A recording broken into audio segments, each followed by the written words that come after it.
The maid stole a billionaire's dying son in the middle of the night. By the time he realized what happened, they were already on a plane to Brazil. What she did next was illegal in 47 countries, but it was also the only way to save his life. 48 hours earlier, 3 a.m., Elena's phone rang. "Miss Reyes, you're a complete match, but this is impossible. You're not family. The law won't allow it. And even if it did, Mr. Chen would never approve putting you at risk." Elena looked at 6-year-old Kai sleeping across the room.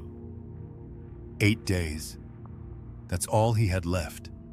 She'd been his nanny, his caretaker, his second mother for 4 years. While his billionaire father built empires, she'd built a life with this boy. She'd fed him, bathed him, held him when he cried for the mother he lost. And now it was going to save him, even if Marcus Chen destroyed her for it. "I don't need his approval," Elena said quietly. "Book the surgery. I'll handle the rest." What she was about to do would make international headlines. It would spark debates about medical ethics, class warfare, and the law. But none of that mattered, because in 9 days, that boy would either be alive or she'd die trying. Before we continue, don't forget to subscribe to the channel, like this video, and tell us in the comments where you're watching from. The call ended at 3:47 a.m. By 4:15, Elena had withdrawn $12,000 from her bank account. Every penny she had. By 5:30, she'd contacted a medical transport service using a fake name. And by 6 a.m., while Marcus Chen slept in his mansion 3 floors above, she was carrying his dying son out the back door. She had exactly 4 hours before he'd wake up. The van was waiting in the alley. The driver asked no questions when he saw the unconscious child in her arms, the oxygen tank, the medical bag. He just drove. Elena's hands shook as she stroked Kai's hair. His skin was gray, his breathing shallow. 8 days. The doctors had given him 8 days, but Elena had given herself less than 8 hours. 6 months ago, this boy's father had hired her to clean his house. She was just the help, the woman who scrubbed floors and changed sheets. Marcus Chen never asked her name, never looked her in the eye. She was invisible until his son got sick. Kai had terminal cancer, the kind with a name so long doctors stumbled over it, the kind that killed children in weeks, not years. Marcus threw millions at the problem. Swiss clinics, Japanese trials, private specialists who flew in on jets and left with nothing but apologies. Nothing worked. But while Marcus fought with checkbooks, Elena fought differently. She stayed. Late nights when Kai couldn't sleep, early mornings when the pain was worst. She fed him when he wouldn't eat, held him when he cried. And slowly, without anyone noticing, she became the person he needed most. Kai started calling her Mama E. Marcus didn't even notice. The van pulled up to a private airfield.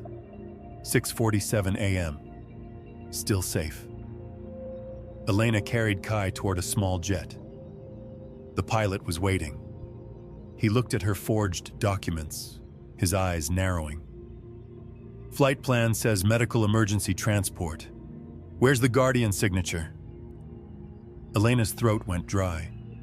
She handed him papers she'd filled out in the van, copying Marcus's signature from a contract she'd found in his office. "Right here." The pilot studied it. 5 seconds. 10. "This ink looks fresh. He signed it an hour ago. He's flying commercial to meet us in Brazil." The pilot stared at her, then at Kai, pale and lifeless in her arms. "Gate 3, wheels up in 20 minutes. Elena exhaled. but her phone buzzed before she could relax. Marcus. She stared at the screen. If she answered, he'd hear the jet engines. If she didn't, he'd know something was wrong. The phone rang once, twice. She let it go to voicemail. Then immediately, it rang again. Her stomach dropped. He knew. The phone rang a third time. She played the voicemail on silent, reading the automated transcript that appeared on screen. Elena, the nurse found your note. She said Kai's gone. Please tell me you didn't take him. Please. Call me back. We can figure this out. Just don't get on that plane. But Elena was already boarding. Here's what Marcus didn't know. 3 days ago, Elena had gotten tested as a potential donor. The results came back impossible. Perfect match. She could save Kai with a partial liver transplant. Both would survive. But when she went to the hospital requesting approval, the doctors said no. Ethics committee review, psychological evaluation, background checks. 6 months minimum. Kai had 9 days. The law, they explained, doesn't make exceptions, even for love. So Elena decided to break the law. She'd found a surgeon in Brazil, Dr. Lucas Santos. He'd lost his own daughter to leukemia years ago because they couldn't find a donor in time. When Elena sent him Kai's file, he replied within an hour. Bring him to me. I'll do the surgery. No committees. No delays. But getting Kai to Brazil meant kidnapping him, and that's exactly what she was doing. The jet door sealed. Elena strapped Kai into a seat, adjusting his oxygen tube. They were safe now, or so she thought. A flight attendant approached, her face tight. Ma'am, ground control just received an urgent message about this flight. Security is requesting we hold for inspection. Elena's blood turned to ice. What kind of inspection? They want to verify the child's guardian status before we depart. Through the window, Elena saw 2 security officers walking across the tarmac. She had maybe 60 seconds. Kai stirred, his eyes fluttering open. Mama E? Where are we? We're going on a trip, baby. Somewhere that's going to make you better. Where's Dad? Elena looked at the security officers getting closer.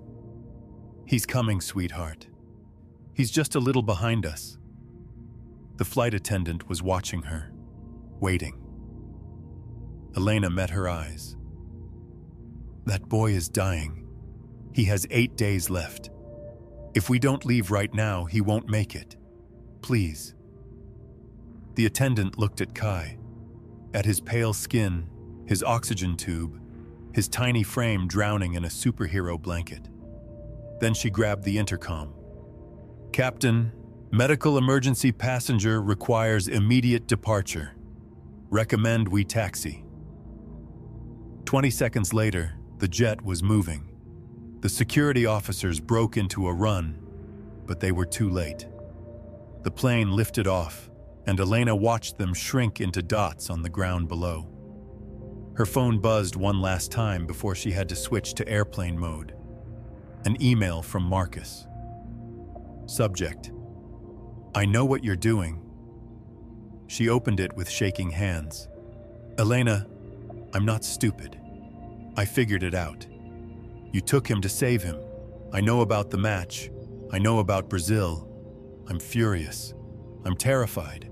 But I'm also on a plane right now, 3 hours behind you. Don't think you're doing this alone. We'll discuss the kidnapping later. Right now, keep my son alive. I'm coming. Elena pressed the phone to her chest and let herself cry for the first time in hours. If this story is gripping you right now, if you're on the edge of your seat wondering what happens next, hit that subscribe button. Because what comes next will either break your heart or restore your faith in humanity. and drop a comment telling me, would you risk everything for someone you love? Let's talk about it. But the relief didn't last long.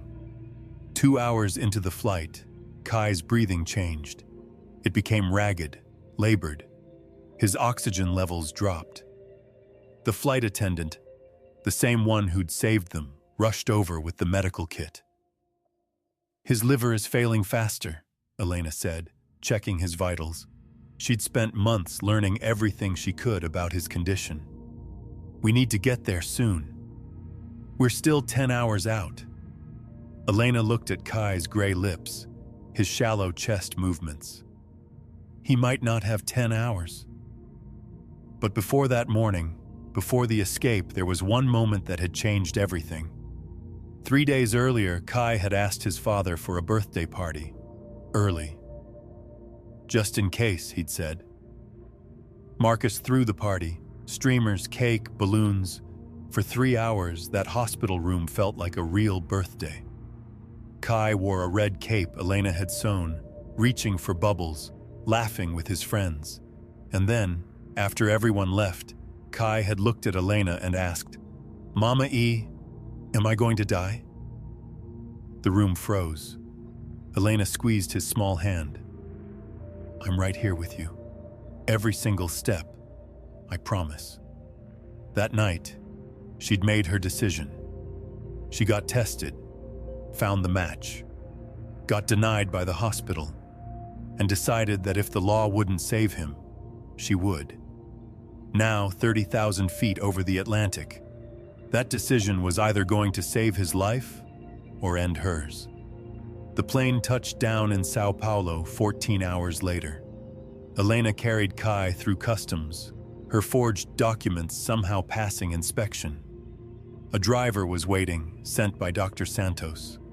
But when they arrived at the hospital, the surgeon pulled her aside immediately. His face was grim. Miss Reyes, I reviewed the blood work you sent from the plane. His liver failure is accelerating.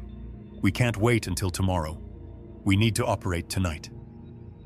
Elena looked at Kai, barely conscious in a wheelchair. I'm ready. There's something else. Dr. Santos lowered his voice. The anesthesia we need for pediatric cases, we're running low on supply. If complications arise during either surgery, we might not have enough for both of you. What does that mean? It means if something goes wrong, we'll have to choose who stays under and who wakes up mid-procedure. Elena didn't hesitate. Him. Always him. I don't care what happens to me. Dr. Santos nodded slowly. You understand you could wake up while we're operating on you. The pain would be, I understand. Do it anyway. 6 hours later, Elena was on an operating table. Across the hall, Kai was on another. Marcus burst into the hospital mid-surgery, his face a mess of fear and fury. Dr. Santos handed him an envelope. She wanted you to have this. In case. Inside, Elena's handwriting. Marcus, if you're reading this, I'm gone. Don't be angry. This was my choice. Tell Kai I loved him more than life itself. Elena. Marcus collapsed into a chair, that letter pressed against his heart. The surgery took 9 hours. Elena woke up twice during the procedure. Both times, she bit down on a strap and endured it, refusing to let them stop. When Dr. Santos finally emerged, his scrubs were covered in blood, his face exhausted but smiling. They both made it. The liver transplant was successful. Marcus couldn't speak. He just wept. 3 days later, Kai woke up in a hospital bed. Marcus was holding his hand. Where's Mama E? She's recovering. She gave you part of herself so you could live. Kai's eyes went wide. Like a superhero? Better than a superhero. 2 days later, Elena woke up. Everything hurt. But when they wheeled Kai's bed into her room and she saw his smile, saw color in his cheeks for the first time in months, none of it mattered. "I'm not sick anymore," Kai whispered. "The doctors said the bad stuff is gone." Elena couldn't speak. She just held his hand and cried. The story went viral. Housekeeper saves billionaire's son with illegal transplant trended worldwide. News outlets called it a miracle. Ethics boards called it a crime. Elena called it love. After 6 weeks, they flew home. Marcus didn't press charges. Instead, he fired his entire staff and hired new people. Elena's only job now was being with Kai, homework, bedtime stories, family. But something else changed too. The way Marcus looked at her. The conversations that stretched late into the night.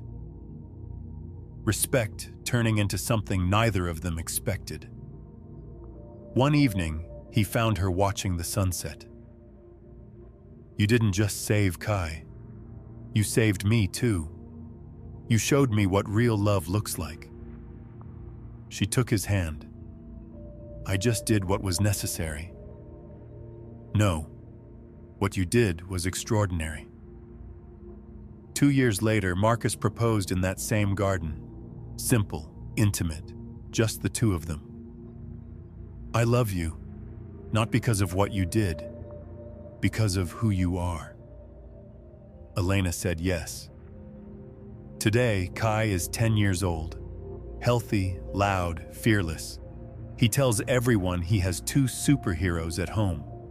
His dad, who never gave up, and his mom, who gave him everything, including part of herself.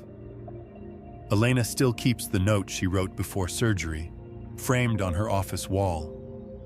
"If I don't wake up, know that I said yes." But she did wake up. They both did. And that's the true story of Elena Reyes, the maid who stole a billionaire's son to save his life, and in doing so, became the woman who saved them all.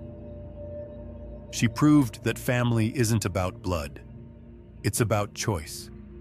It's about showing up when it's hardest. It's about loving someone enough to risk absolutely everything. Now tell me, what part of this story moved you most?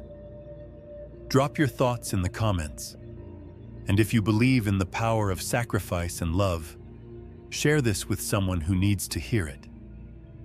Subscribe for more true stories that will restore your faith in humanity. Because the world needs more people like Elena. People who say yes when it's terrifying. People who act when others freeze. Maybe that person is you.